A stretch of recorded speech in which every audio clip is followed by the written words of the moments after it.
Un nouvel exercice ici sur un brûleur à gaz.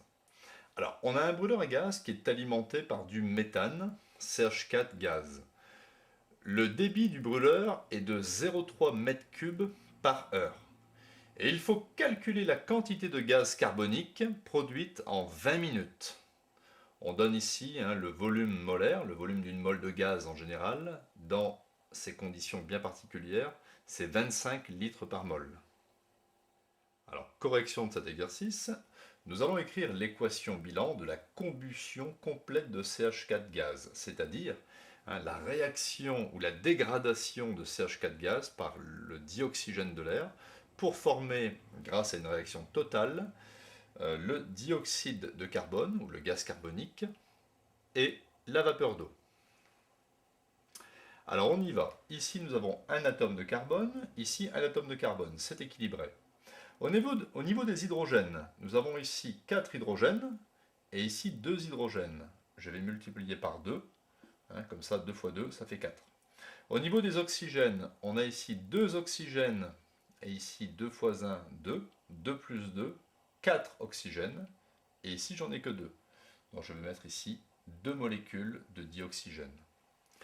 Donc voilà, on peut raisonner en mol, une mole de CH4 gaz va réagir avec 2 moles de dioxygène pour générer une mole de CO2 gaz et 2 moles d'H2O gaz. Alors, on a donné dans le texte le débit du brûleur, c'est 0,3 m3 en 1 heure. On injecte 0,3 m3 de CH4 gaz en 1 heure. Étant donné qu'un mètre cube c'est 1000 litres, ça me donne 0,3 fois 1000, c'est-à-dire 300 litres de CH4 gaz qui arrive au niveau du brûleur en 1 heure. Moi, je m'intéresse à 20 minutes. Étant donné qu'une heure, c'est 60 minutes, et que 20 minutes, c'est 3 fois moins qu'une heure, on va donc ici travailler avec 100 litres. 3 fois moins que 300, ça me donne 100 litres de CH4 en 20 minutes. Ces 100 litres vont brûler pour générer ici du gaz carbonique. Donc, afin d'obtenir ici ce que je cherche en gaz carbonique, je vais travailler avec les moles. Je vais regarder à quoi correspond ces 100 litres de CH4 en termes de moles.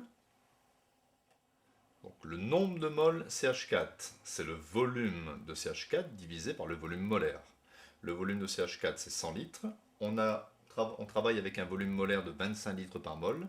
100 divisé par 25, ça me donne 4 moles. Donc en 20 minutes, on va dégrader ici 4 moles de CH4. On s'aperçoit que le nombre de moles ici de CO2 formé après la dégradation totale du méthane est parfaitement égal au nombre de moles de CH4 initial. Effectivement, une mole de CH4 dégradé génère une mole de CO2 formé. Donc, le nombre de moles de CO2 formé, c'est 4 moles. Je peux facilement maintenant trouver la masse de CO2 formé. C'est le nombre de moles fois la masse molaire de ce composé.